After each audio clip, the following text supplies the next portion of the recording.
Hello everyone, this is Pratiksha, your presenter for today. In this video, let's understand about capital structure.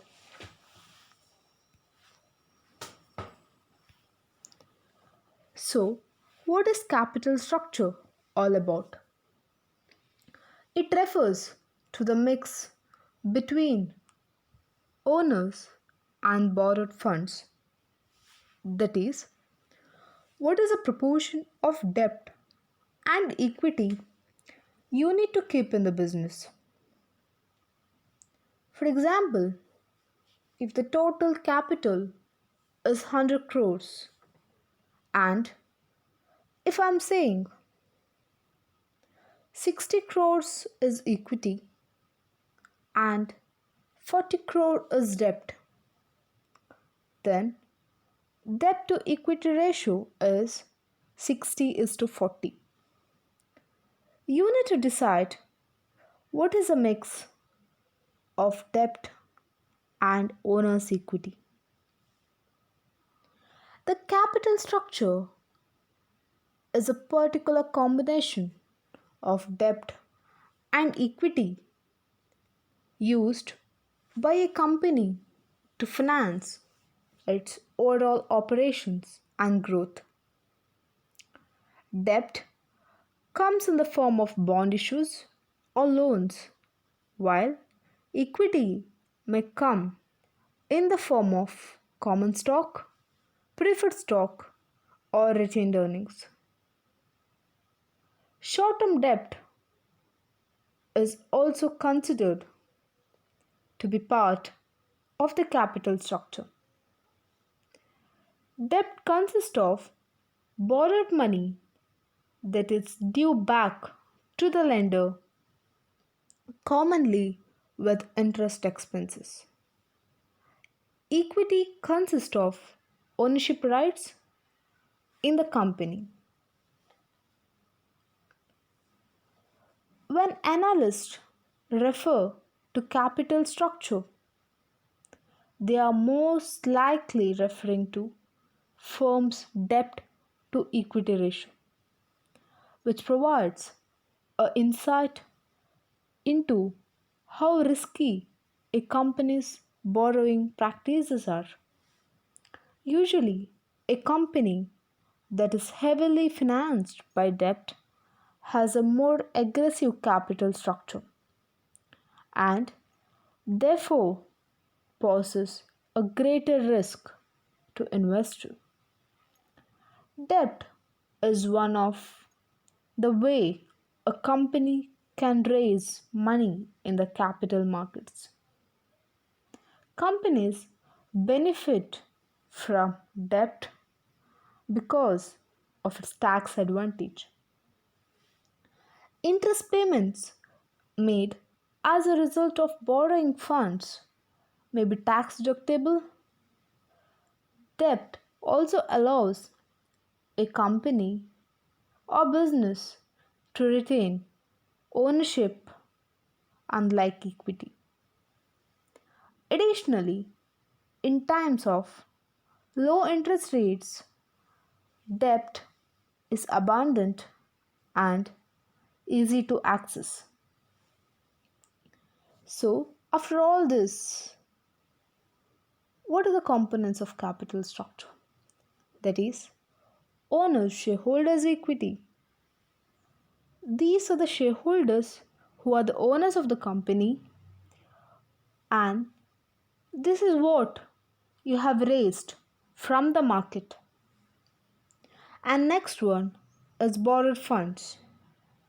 It's nothing but the borrowings you have borrowed from banks or financial institutions and you're paying interest on that.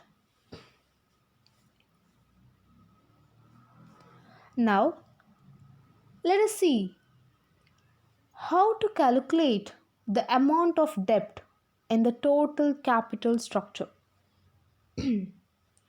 Before that, let me ask you, if 60 crore is my equity and 40 crore is my debt, Then what is the total capital structure? It is 100 crores. So now let us find the proportion of debt in the total capital structure.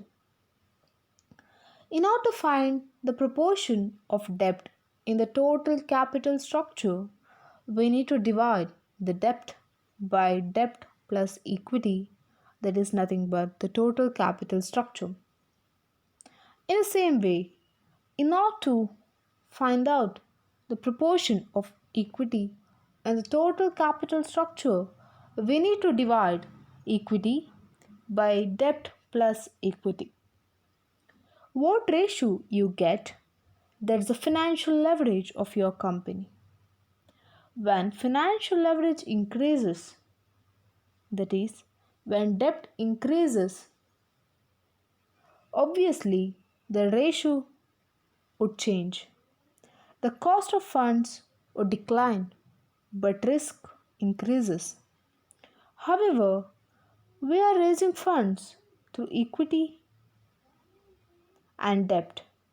But when we are raising funds through equity, cost of funds is high, and when you're going for debt, the cost decreases, but it becomes more riskier.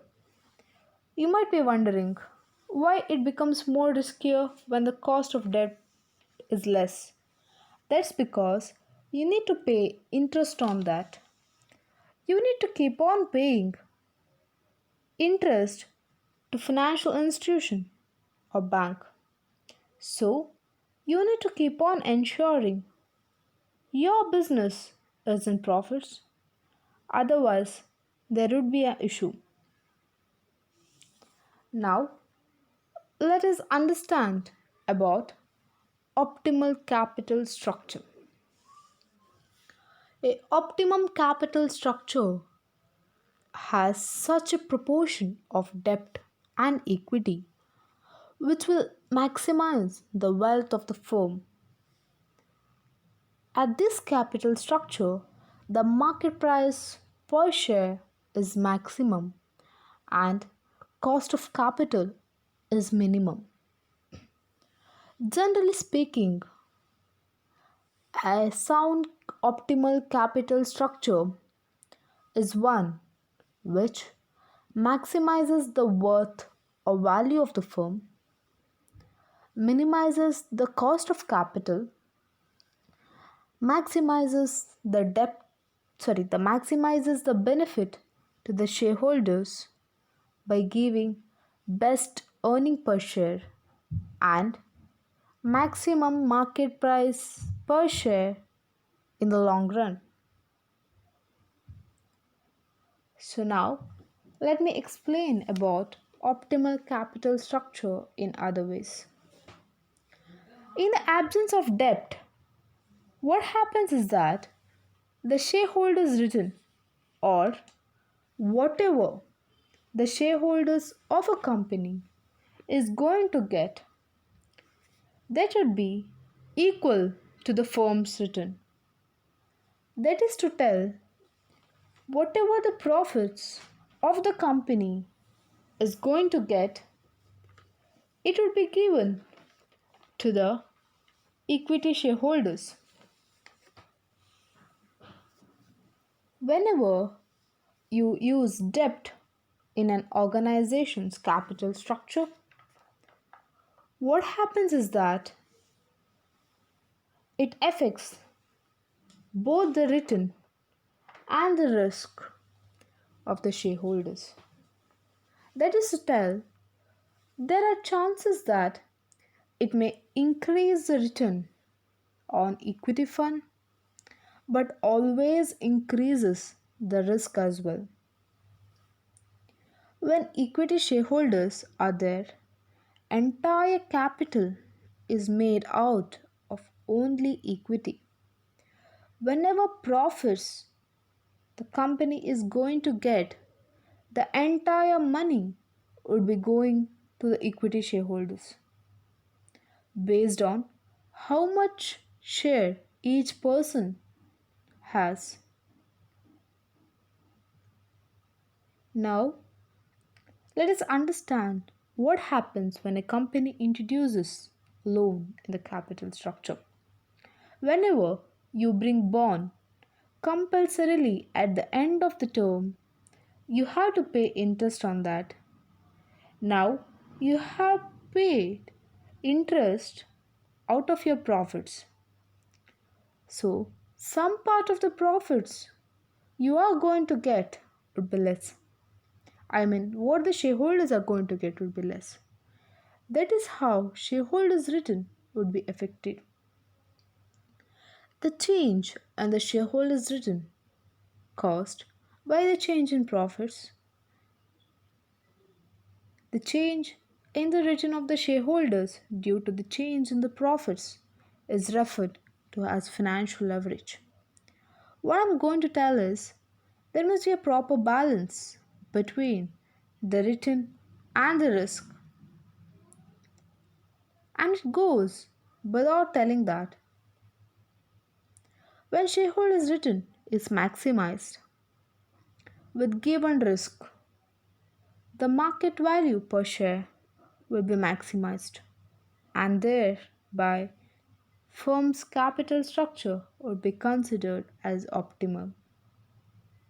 As I said before, a company should always see to that its capital structure is optimum because in such optimal capital structure, equity shareholders are going to get the capital returns. I mean, the company maximizes the wealth of the shareholders, which is one of the main aim of any company, and it decreases the cost of capital.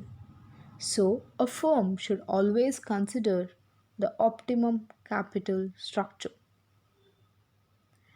Any company has its optimum capital structure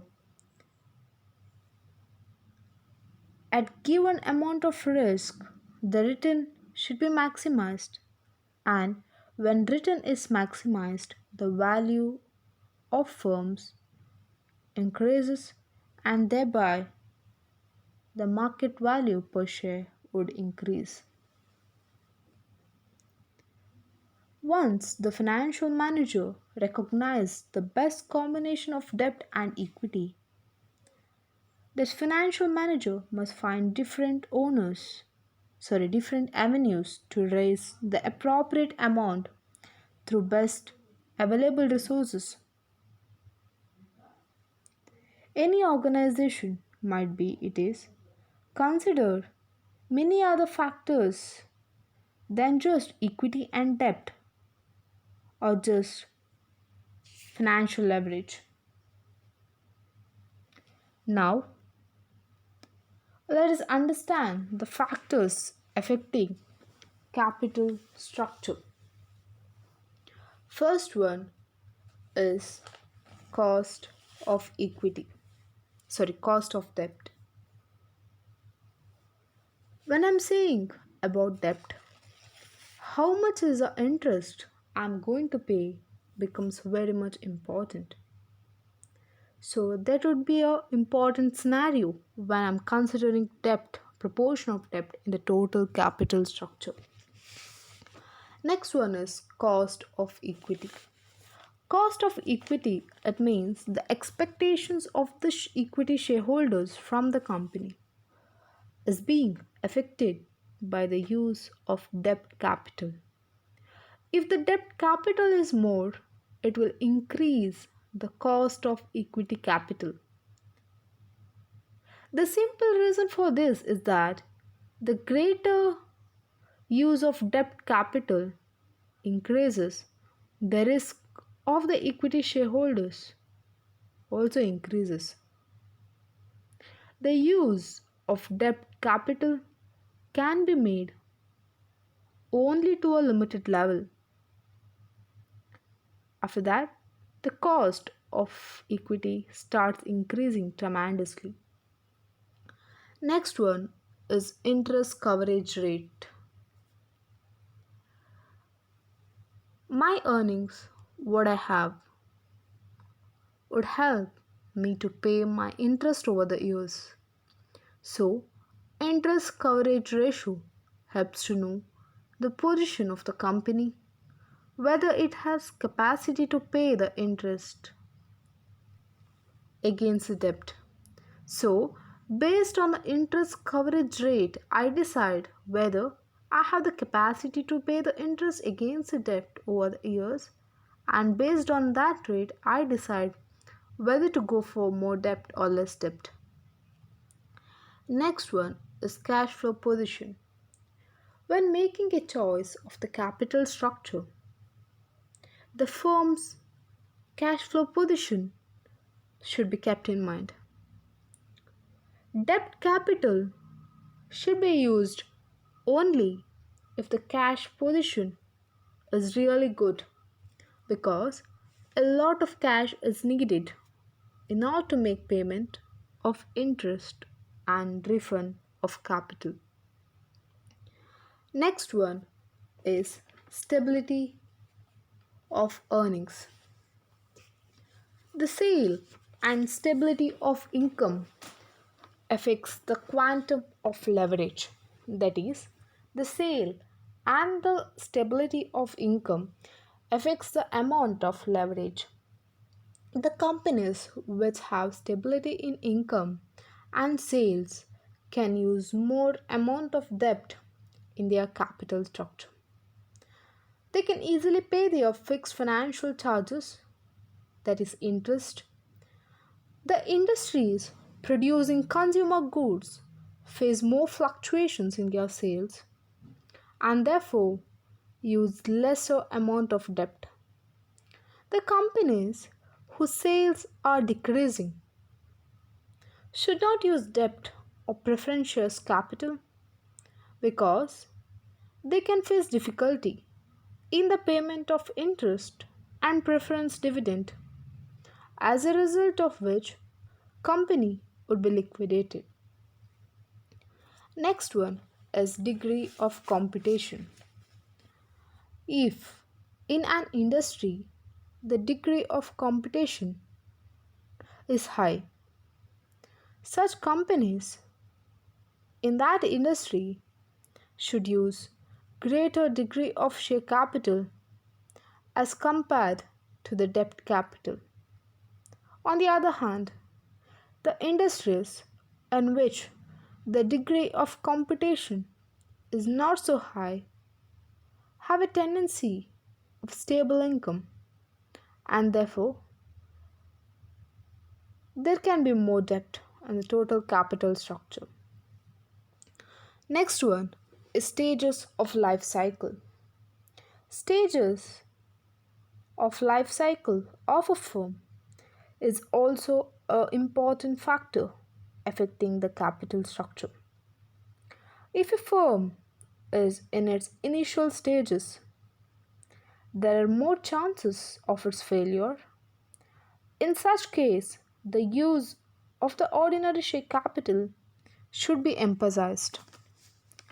When a firm enters the stage of maturity, it has to spend more on the development of new products, and therefore the funds should be raised from ordinary shares, because there is uncertainty in the increase of the income in the business. Next one is return on investment.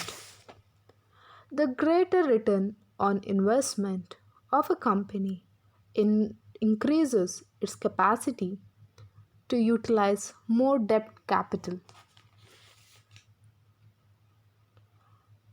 And next one is tax rate. Actually, I didn't include the point tax rate here, but it is also one of the factors affecting. It's one of the greater feature. So tax rate, the rate of tax affects the cost of debt. If the rate of tax is high, the cost of debt decreases. The reason is that deduction of interest